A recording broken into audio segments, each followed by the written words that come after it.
প্রায় ১-১.৫ মাস পর আবারও আমার পরিবারের সাথে তোমাদের সবাইয়ের দেখা। সবাই তোমরা কমেন্ট করে জিজ্ঞাসা করছো, দিদিভাই কেন তুমি ভিডিও পোস্ট করছো না? কি বলবো বলো, বিপদের ওপরে বিপদ, একটার পর একটা বিপদ লেগেই আছে। যেদিনই ভেবেছি আজ থেকে ভিডিও পোস্ট করব, তার পরের দিনই ব্যাস আবার যেইকে সেই। সব কিছু গুছিয়ে উঠতে উঠতে কেমন যেন ১.৫ মাস কেটে গেল। ভাবলাম আজকে আমার সোনা বাবাকে দিয়েই ভিডিওটা আরম্ভ করি। আগের একদিনকে একটা শর্ট ভিডিও দিয়ে তোমাদেরকে কমিউনিটিতে জানিয়েছিলাম আজ থেকে ভিডিও পোস্ট করব। ঠিক তার পরের দিনই, মানে যেদিনকে ভেবেছিলাম ভিডিও পোস্ট করব, পরের দিন না, ঠিক সেদিন বিকেলবেলাতেই ছেলে আমার খাট থেকে পড়ে যায়। পড়ে গিয়ে খুব বড় একটা বিপদও ঘটে যায়। তারপরে তো ব্যাস, এবার ছেলেকে নিয়ে ব্যস্ত। আর সেদিনকেই আমি ফার্স্ট আবার অনেক দিন বাদে ভিডিও করছিলাম। তোমাদের দাদাভাইয়ের সঙ্গে অশান্তির শেষ নেই। আমি নাকি নিজের কাজের জন্য নিজের ছেলেমেয়ের প্রতি খেয়ালই করতে পারি না। সত্যি কথা খুব খারাপ লাগছিল। একবার ভেবেছিলাম সোশ্যাল মিডিয়াতে আর ফিরবই না, এই কাজ আর করবই না। সংসার ধর্ম যেমন করছি করব। মেয়েকে তো মানুষ করেইছি ছোটোবেলার থেকে, ছেলেকেও নিজের মতো করেই মানুষ করব। তারপরে আবার অনেক দিন বসে থাকতে থাকতে আবার ভাবলাম, না, আমার তো আয় উপার্জন বলতে কোনো জায়গার থেকে কিছুই নেই। সব সময় সবার কাছে হাত পাততে সত্যিই ইচ্ছে করে না। না, আবার কাজটা আরম্ভ করি। তারপরে কিন্তু তোমাদের দাদাভাইও বুঝতে পেরেছে যে আমি কিন্তু কাজই করি দুটো সংসারে টাকা দেওয়ার জন্যই। সেই কারণে আবার কিন্তু ও বলল, সেদিনকে ওর কথা বলাটা একটু ভুল হয়েছে, আমি যেন আমার কাজটা আবার আরম্ভ করি। কিন্তু জানো তো, চামড়ার মুখ তো কথা বেরিয়ে যায়। কথা হচ্ছে তীরের মতো, একবার যদি বের করে দাও সেই কথাটা কিন্তু রিটার্ন আর আনা যায় না। সত্যি কথা, এই কথাগুলো খুব আমার বুকে এসে বেঁধেছিল। আর সত্যি কথা বলতে, ছেলের সেই অন্নপ্রাশনের পর থেকেই ভিডিও করার এনার্জিটাই যেন কোথায় হারিয়ে ফেলেছিলাম, কেন জানি না। জানো তো, প্রত্যেক দিনই ভাবতাম কাল থেকে ভিডিও আরম্ভ করব, কাল থেকে ভিডিও আরম্ভ করব। কিন্তু যেই না সকাল হতো, কেমন যেন শরীরের সমস্ত এনার্জিগুলোই চলে যেত। তারপরে নিজে বসে বসে বসে বসে ভাবলাম, না, আমি আমার এই সোশ্যাল মিডিয়ার এই জায়গাটা নষ্ট করব না, আবার চলো ভিডিও আরম্ভ করি। দেখতে দেখতে ছেলে কিন্তু আমার অনেকটাই বড় হয়ে গেছে। ১.৫ মাস কিন্তু কম মনে করো না। একটা বাচ্চার বেড়ে ওঠাতে ১.৫ মাস কিন্তু অনেকটা টাইম। আর সত্যি কথা বলতে, ছেলে আমার দেখতে দেখতে অনেক বড় হয়ে গেছে। বাবা, মা, দিদি কথাও বলতে শিখে গেছে। তার সাথে সাথে ছেলের আবার দুটো দাঁতও উঠে গেছে। এখন কিন্তু ছেলেকে সকালবেলাটা এই বিস্কুট দিয়ে দুধ দিয়ে খাওয়াই। ছেলের রুটিনে অনেক কিছু চেঞ্জ হয়েছে, বুঝতেই পারছো। যেহেতু একটু বড় হয়েছে, ওর রুটিনটা অনেকটাই চেঞ্জ হয়ে গেছে। সকালবেলা ঘুম থেকে উঠেছে, এখন আর আগের মতো ওই 6:30 7টার সময় তুলে খাওয়াই না। ডাক্তার দেখিয়েছিলাম যখন, ডাক্তার আমাকে বলেছিল যে আপনি একটাই কাজ করবেন, সকালবেলাটা টেনে তুলে বাচ্চাকে খাওয়াবেন না। বাচ্চা যখন জাগবে তখনই খাওয়াবেন। আর বাবুর ওঠার অভ্যাস কখন জানো তো? 8:30 9:30। দেখো, উঠেই বিছানার মধ্যে কেমন খেলছে। আর আজ তো ওর নজর যাচ্ছে আমার ট্রাইপডটার দিকে, যে ওইটা কী জিনিস, আমার মা ওটা নিয়ে কি করছে। সকালবেলা ঘুম থেকে ওঠার পরেই যখন ওর মুখের সামনে ক্যামেরাটা অন করলাম, দেখতেই পারলে কেমন তাকিয়ে আছে। আর এখনও কিন্তু সেম তাই, ও কিন্তু ক্যামেরার দিকেই তাকিয়ে আছে। আর জানো তো, সকালবেলাটা করে ঘুম থেকে ওঠার পর ওকে এইভাবে আদর করলে ও যে কী খুশি হয় তোমাদেরকে বলে বোঝাতে পারবো না। ওদিকে তোমাদের দাদাভাই কাজকর্মে বেরিয়ে চলে গেছে। ওর যা সকালবেলা কাজ থাকে গোপালকে তুলে ঠুলে দিয়ে চলে গেছে। আসলে কি বলো তো, অনেক কটা দিন পর তোমাদের সঙ্গে ভিডিও শেয়ার করছি, তো জানি না কি কথা কিভাবে বলবো।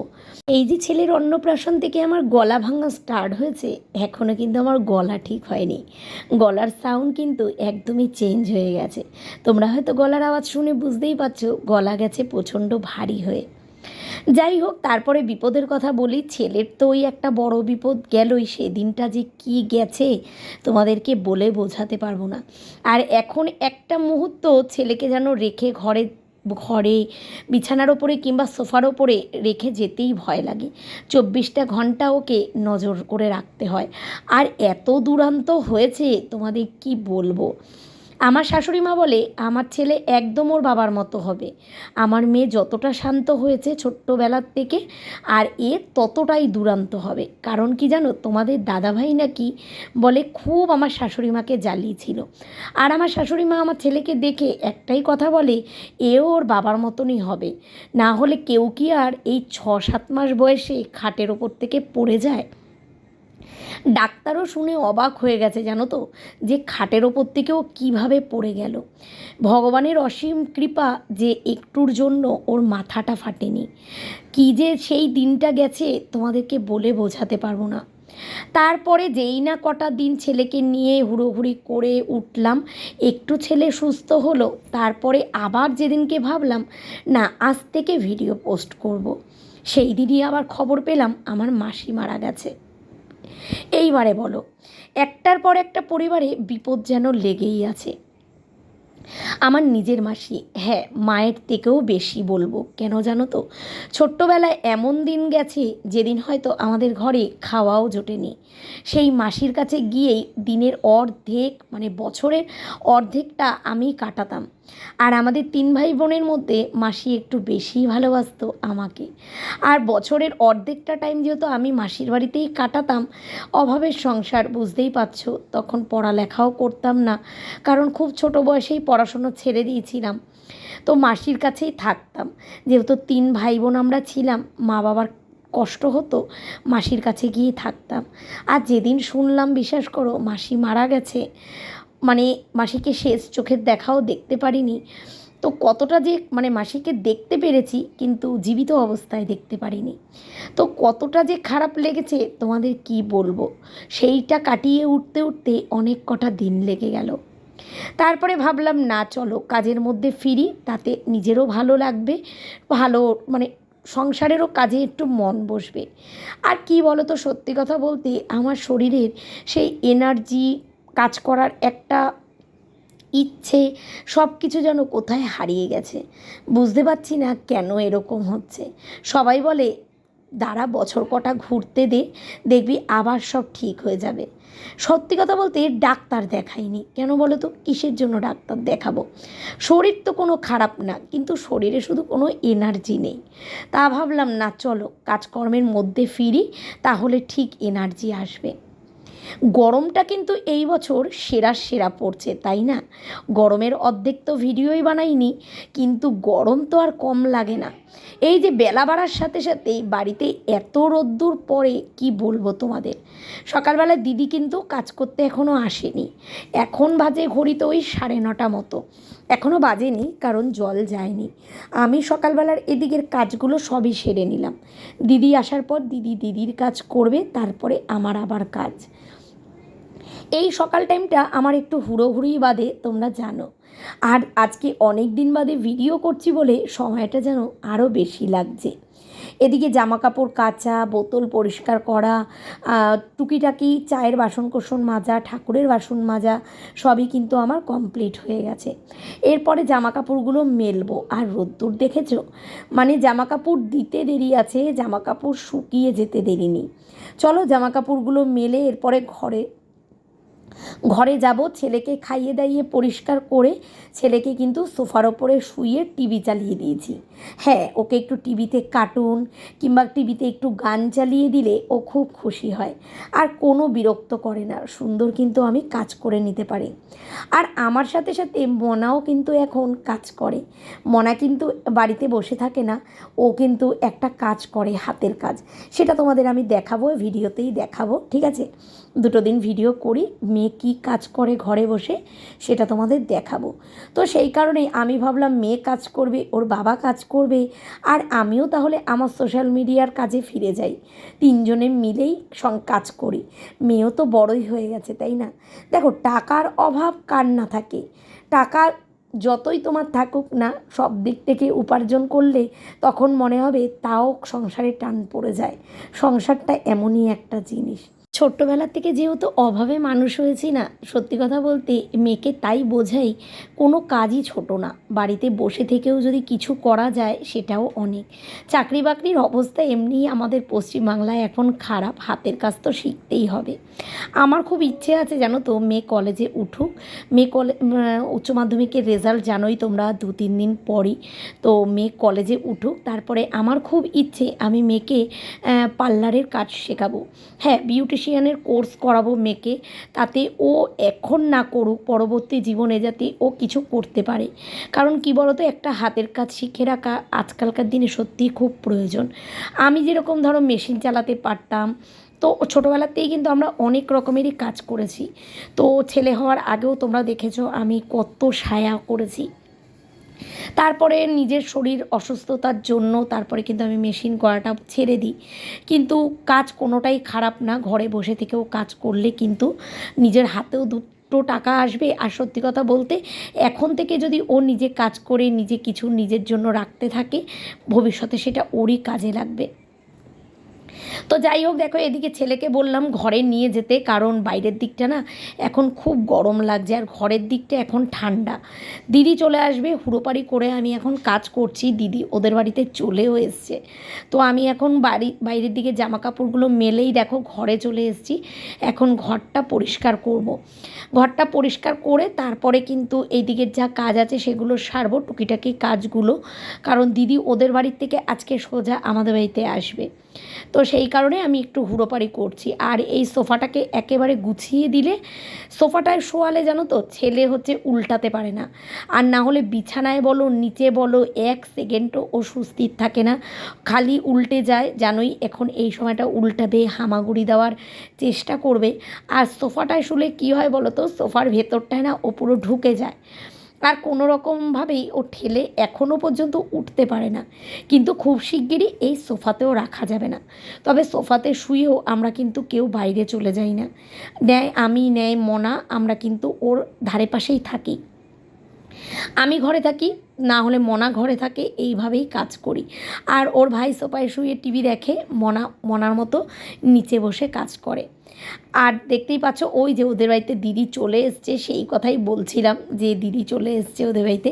দিদির সঙ্গেই কথা বলছিলাম, আমার হয়েই গেছে, তুমি চলে আসো।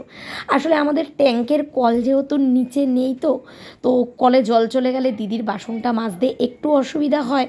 সেই কারণে দিদি বলছিল আমি এক্ষুনি আসবো, এখনও জল যায়নি, তোমাদের বাড়িতে বাসনটা মেজে তারপরে ওদের বাড়িতে আবার ঘর পুছবো, তারপরে আবার তোমাদের বাড়িতে আসবো। তো আমি দিদিকে তাই বললাম ঠিক আছে চলে আসো, আমার কলের কাজ হয়ে গেছে। সকালবেলা দেখো রান্নাঘরটা একটু ভালো করে পরিষ্কার করে নিলাম। এখন আর ভালো করে মুছছি না, তো মোটামুটি ঝেড়ে ঠেড়ে একটু পরিষ্কার করে একটু ভেজা ন্যাকড়া দিয়ে শুধু ওপরটুকু মুছে নিলাম। পরে কিন্তু আমি ভালো করে এই জায়গাটা মুছে নেব। এদিকে দেখো কাজের দিদি কাজ করে চলে গেছে, আর আমার ছেলে দেখো এই যে দেখেছো একবার কিন্তু ওর বমি করাও কমপ্লিট। সকালবেলায় খাইয়ে দাইয়ে দিয়েছি, এরকম শুয়ে থাকবে, মুখের ভেতরে আঙ্গুল ভেতরে একদম ঢুকিয়ে দেবে, তারপরেই কি করবে জানো তো, বমি করবে। ওর এত বমির ধাঁচ, ওকে খাওয়াতে দেরি আছে, ওর বমি করতে দেরি নেই। এখন কিন্তু ওকে আমি সব রকমই খাবার দিচ্ছি, সুজি বলো, বিস্কুট বলো, ভাত করে সেই স্যুপটা বলো, ওকে কিন্তু সব কিছুই খাওয়াই। আর তার সাথে তো ফর্মুলা মিল্কটা আছেই। এদিকে আমি সমস্ত বাইরের কাজ করে চলে এসেছি পুজো দিতে। হ্যাঁ, পুজো দেব এইবার আমাদের এখানে জানো তো, মানে শীতলা পুজোর দিন আমি পুজো দিতে পারিনি মন্দিরে, তো আমি আটকা ছিলাম। তো সেই কারণে মেয়েও দিতে পারেনি, তো তাই ভাবছি আজকে গিয়ে একটু মন্দিরে পুজো দিয়ে আসবো। সেই কারণে তোমাদের দাদাভাই একটা ডাব, একটা মালা আর মিষ্টি নিয়ে এসছে। তো আমিও সকাল সকাল এদিকে সব কাজ করে স্নান করে চলে এসেছি দেখো ঠাকুর ঘরে। ভাবলাম ঘরের পুজোটা দিয়ে তারপরে যাই, গিয়ে মন্দিরে একটুখানি দিয়ে আসি। এখানে সব কিছু নিয়ে এসেছি, আলতা, সিঁদুর, সব কিছু মোটামুটি মন্দিরে যা যা দিতে হবে সব নিয়ে এসেছি। এগুলোকে গুছিয়ে নিয়ে এখন মন্দিরে যাব।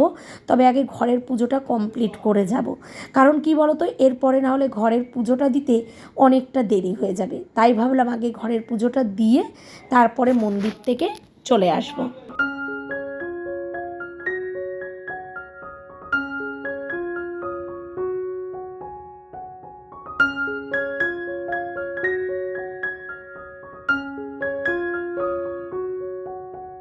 ছেলের খাবারে প্রত্যেক দিনই এখন চেষ্টা করি খাবারের মধ্যে নয় ঘি নয় বাটার, এই দুটো দেওয়ার। কেন বলো তো, ওর ডাক্তার বলেছে ওর মানে যতটা ওজন হওয়ার কথা একটা 7 মাসের বাচ্চা, তো ওর কিন্তু ওয়েটটা কম আছে। সেই কারণে ডিমের কুসুম, তারপরে একটু ঘি বাটার এগুলো ওকে একটু বেশি বেশি করে খাওয়াতে, যেগুলোতে একটু ফ্যাট আছে সেগুলো খাওয়াতে। আর আমি প্রত্যেক দিনের খাবারেই চেষ্টা করি একটু ঘি কিংবা বাটার দেওয়ার জন্য, কারণ বাচ্চাদের খাবারে তো এখন নুন মিষ্টি দেওয়া যায় না, সেই কারণে আমি বাটারটাই দিই যাতে একটু নুন নুন লাগে। এখানে সব সবজিগুলোকে ভেজে ছেলেকে দেখো এখন খাওয়াবো, এদিকে আমি খাওয়ার রেডি করছি আর মেয়ে কিন্তু দেখো ওকে তেল মাখিয়ে দিয়েছে। তো তেল মাখিয়ে দিয়েছি, এখন ছেলে কিন্তু স্নান করবে, ওকে স্নান করাবো। তবে আমার করাতে হয় না, এখন মেয়ে ওকে গামলায় বসিয়ে দেয়। ও এত পছন্দ করে স্নান করতে, গামলা থেকে উঠতেই চায় না, মানে স্নান করতে বসবে কিন্তু স্নান করে তোলার সময় কান্নাকাটি করে ফাটিয়ে দেবে। এদিকে মেয়ে তো ছেলেকে স্নান করিয়ে দিচ্ছে আর আমি দেখো রান্না বসিয়ে দিয়েছি। ভাবলাম দেরি করে লাভ নেই, এদিকে রান্না বসিয়ে দিই, কারণ আজকে সকালবেলা একদমই হালকা খাবার হয়েছে। তো মেয়েও খেয়েছে ছাতু, আমিও খেয়েছি ছাতু, তো সেই কারণে কিন্তু তাড়াতাড়ি করে রান্না বসিয়ে দিয়েছি। আর রান্না হবে আজকে পুঁই শাক, নিরামিষভাবে পুঁই শাক রান্না হবে, ভাত বসিয়ে দিয়েছি, আর হবে আলু পটলের তরকারি। আজকে একদমই নিরামিষ রান্না বান্না, তো সেই কারণে ভাবলাম রান্নাটা করেই ফেলি। অন্যদিন কি হয় বলো তো, ছেলেকে করে উঠে রান্না বসাতে বসাতে প্রায় 1:30 পৌনে 2 বেজেই যায়। সবাই যখন আমাদের বাড়ি মানে খাওয়া দাওয়া করে দুপুরের, আমাদের তখন রান্নাটা বসে। যাই হোক চলো, নিরামিষভাবে পুঁই শাক কিন্তু ভালোই লাগে। আজকে ভাবলাম তোমাদের সঙ্গে অল্প অল্প একটু করে রান্না শেয়ার করি। বহুদিন হয়ে গেল তোমাদের সঙ্গে কোনো রেসিপি শেয়ার করি না। আগে তো রান্না করতাম, তোমাদের সঙ্গে কত রেসিপি শেয়ার করতাম, কিন্তু এখন আর সময়ের অভাবে এক তো ভিডিও এতদিন বাদে পোস্ট করলাম, তারপরেও সময়ের অভাবে তোমাদের সঙ্গে রেসিপি শেয়ারই করতে পারি না। এদিকে আলু কুমড়ো ডাঁটা পটল দিয়েছি আজকে, একটু বেগুন সব দিয়ে সবজিটাকে ভেজে নিয়ে তারপরে কিন্তু আমি পালং পাতাটা দিয়ে দিলাম। এদিকে ভাত হয়ে গেছে, ভাতটাও আমি উপর করে দিলাম। সাইড থেকে কিন্তু একটু সাউন্ড শুনতে পারবে, কারণ আমার ছেলে কিন্তু এতক্ষণ বাদে ঘরে এসছে, বাইরে ছিল এখন ঘরে এসছে। তবে জানো তো ভিডিওটার কন্টিনিউ বেশিক্ষণ করতে পারিনি, এরপরেই ছেলেকে খাইয়ে দাইয়ে তো শুয়েছিলাম, তারপরেই ছেলে গেছিলো উঠে, তো সেই কারণে আর কিন্তু ভিডিও করা হয়নি, এই অবধি শেষ করে দিয়েছিলাম। চলো সবাই ভালো থেকো, আবার দেখা হচ্ছে আগামীকাল নতুন একটা ভিডিওর সঙ্গে। আজকের মতো টাটা।